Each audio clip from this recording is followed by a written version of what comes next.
भारत की कूटनीति के सामने ना अमेरिका की राजनीति काम आई और ना ही यूरोपीय देश की चाल काम आई, बल्कि अब भारत ने यूरोपीय देशों को उनकी चालबाजी और दोगलेपन पर ऐसा आईना दिखाया है कि यूरोप अब भारत के चरणों में लिपटा पड़ा है। जी हां दोस्तों, 12 घंटे में भारत ने उनके दोगलापन का जवाब दिया, जिसमें वह भारत की रिफाइनरी पर प्रतिबंध लगा चुके थे। और उसके बाद बाजी ऐसी पलटी कि रिपोर्ट्स आ रही हैं कि यूरोपीय यूनियन के जो एनवाय है, उनका सीधा सीधा कहना है कि हमने भारत के इंपोर्ट और भारत के द्वारा हो रही ग्लोबल सप्लाई चेन को डिस्टर्ब करने के लिए ऐसा बिल्कुल भी नहीं किया। जी हां दोस्तों, आज भारत की ताकत दुनिया देख रही है कि कैसे यूरोपियन यूनियन, जो अपने आप को 27 देश का दादा समझता है, उसको भी भारत से गुजारिश करना पड़ रहा है। तो आखिरकार भारत ने ऐसा क्या कुछ किया जिसके बाद यूरोपीय यूनियन भारत के सामने माफी मांग रहा है? यह सारी जानकारियां इस वीडियो में समझते हैं, लेकिन आगे बढ़ने से पहले इस वीडियो को लाइक करके चैनल को सब्सक्राइब जरूर कर लीजिए, क्योंकि आपके लिए तो 1 सेकंड का काम है, लेकिन इससे हमारी काफी बड़ी मदद होती है। देखिए, हाल ही में हुआ यह कि सबसे पहले तो ट्रंप ने धमकी दिया कि अगर भारत और चीन जैसे देश जो भी रूस से क्रूड ऑयल यानी कि कच्चा तेल खरीदते हैं, अगर वह अब भी खरीदना बंद नहीं करते तो उन पर हम 500% की टैरिफ लगा देंगे।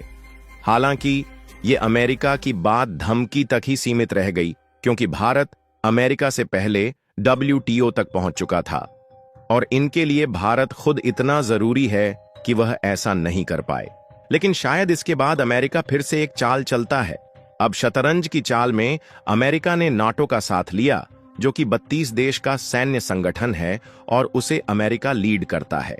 और नाटो के जो चीफ थे, ऐसे ही बातचीत के दौरान धमकी भरे लहजे में यह बात कह दिया कि भारत, ब्राजील और चीन जैसे जो अन्य देश हैं, अगर इनमें से कोई भी देश रूस से कच्चा तेल खरीदता है या फिर कोई भी व्यापार करता है, तो सभी देशों पर नाटो के द्वारा 100% सैंक्शन लगा दिया जाएगा। भारत यहां भी पीछे नहीं हटा। भारत ने कहा कि नाटो सैन्य संगठन है, न कि दुनिया की अदालत, जिसके इशारे पर हम अपने फैसले लें, बल्कि हम अपनी एनर्जी सुरक्षा को देखते हुए तय करेंगे कि हमें कहां से क्या खरीदना और बेचना है। अब जब भारत ने नाटो के दोगलेपन की धोती यहां से खोल दी, तो यूरोपियन यूनियन को मिर्ची लग गई।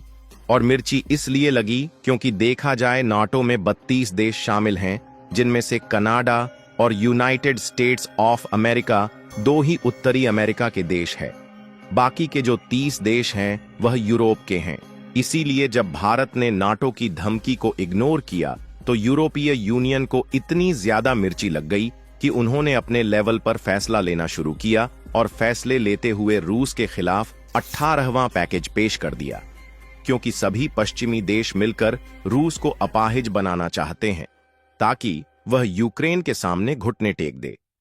लेकिन इसी बीच में जो भारत से जलन हो रही थी, उसका भी कसर निकालने की कोशिश की और सबसे पहले 18वां पैकेज में जो इन्होंने सैंक्शन पेश किया, उसमें गुजरात की नायारा एनर्जी लिमिटेड, जो भारत की दूसरी सबसे बड़ी रिफाइनरी है, उस पर प्रतिबंध लगा दिया।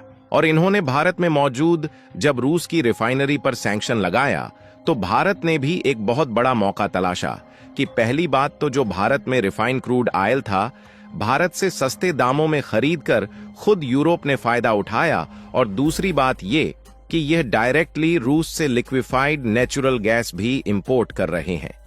और अमेरिका में खुद टाइटेनियम वाली रूस की कई कंपनी काम कर रही है और इनका भारी भरकम इन्वेस्टमेंट है। इसलिए भारत के विदेश मंत्रालय इन्हें पाखंडी बताते हुए उनकी नीतियों को दोहरा मापदंड बताया। तो उसके बाद यूरोपीय यूनियन की बुद्धि ठिकाने लग गई। इसके बाद ये भारत के कदमों में सफाई देने के लिए लिपटे पड़े हैं और खबर आ रही है कि यूरोपीय यूनियन के एनवॉय ने भारत को लेकर इस पर सफाई दिया है। जहां रिपोर्ट की माने तो उन्होंने अपने क्लैरिफिकेशन में इंडिया से कहा कि हमने यह प्रतिबंध सिर्फ रूस के खिलाफ लगाया है और हमने भारत को बिल्कुल भी टारगेट नहीं किया है, जिससे ग्लोबल सप्लाई और भारत की खरीदारी को बिल्कुल भी इंपैक्ट नहीं करेगा। और जी बिजनेस की रिपोर्ट देखा जाए तो इसमें तो इस बात को और भी क्लियरली बताया गया है कि हम भारत के इंपोर्ट को भी नहीं रोक रहे हैं। यानी कि उन्होंने डायरेक्टली तो इस बात को नहीं कहा, लेकिन इनडायरेक्ट इनका इशारा कहीं ना कहीं भारत को यह बताने के लिए था कि हम आपको रूस से तेल खरीदने के लिए बिल्कुल भी मना नहीं कर रहे हैं। यानी कि देखा जाए तो पीठ पीछे भले यूरोपीय यूनियन आगे चलकर दोबारा से भारत के ऊपर छुरा घोंपने का काम करे, लेकिन भारत ने जिस तरीके से दोगलापन उनका दुनिया के सामने लाया है, ऐसे में उनकी हिम्मत नहीं है कि भारत को डायरेक्टली रोकने की हिमाकत करे।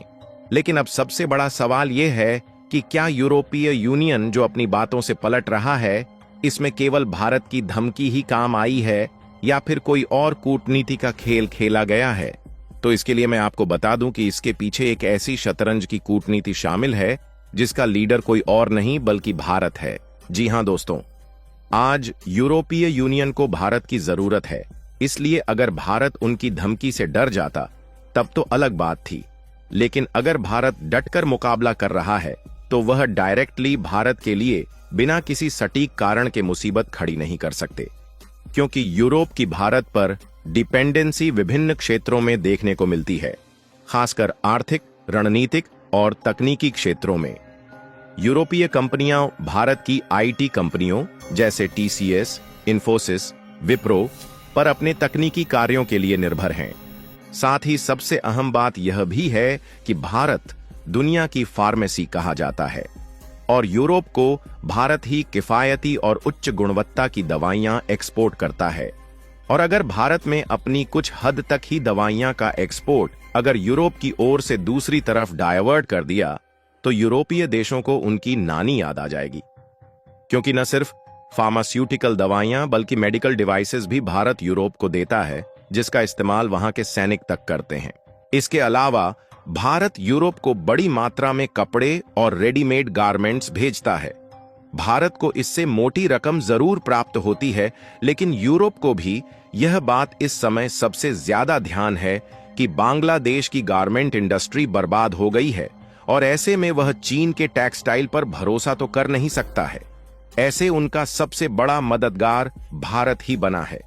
और तो और यूरोप अब भारत को एक प्रमुख रणनीतिक साझेदार मानता है, खासकर चीन के बढ़ते प्रभाव को संतुलित करने के लिए। और अगर भारत में यूरोप के मार्केट से एक भी कदम पीछे खींचा तो चीन अपने घटिया सामानों की इस तरीके से डंपिंग करेगा कि यूरोप को अंत में भारत के सामने घुटने तक टेकना पड़ सकता है। और यही कारण है कि यूरोप भारत से फ्री ट्रेड एग्रीमेंट करने जा रहा है, ताकि भारत के समान ड्यूटी फ्री यूरोप के मार्केट में एक्सपोर्ट हो पाए और चीन के घटिया सामानों की डंपिंग से छुटकारा मिल पाए। साथ ही यूरोपीय देशों जैसे फ्रांस के साथ भारत के रक्षा सौदे जैसे राफेल विमान हैं। इससे यूरोपीय रक्षा कंपनियां भारत पर आर्थिक रूप से निर्भर हो जाती हैं। और ऐसे में मोटा मोटा देखा जाए तो केवल इंपोर्ट और एक्सपोर्ट का आंकड़ा ही 124 बिलियन डॉलर को पार कर जाता है। यानी यूरोप को खुद जरूरत है, इसलिए वह भारत से दूरी नहीं बनाना चाहता। बाकी वैश्विक मंच पर भारत को जो पहचान मिल रही है, इसको लेकर आप क्या कहना चाहेंगे? अपनी राय कमेंट में जरूर बताएं और इस वीडियो को एक लाइक करके अपने मित्रों तक शेयर जरूर करें, ताकि उन्हें भी जानकारी मिल सके।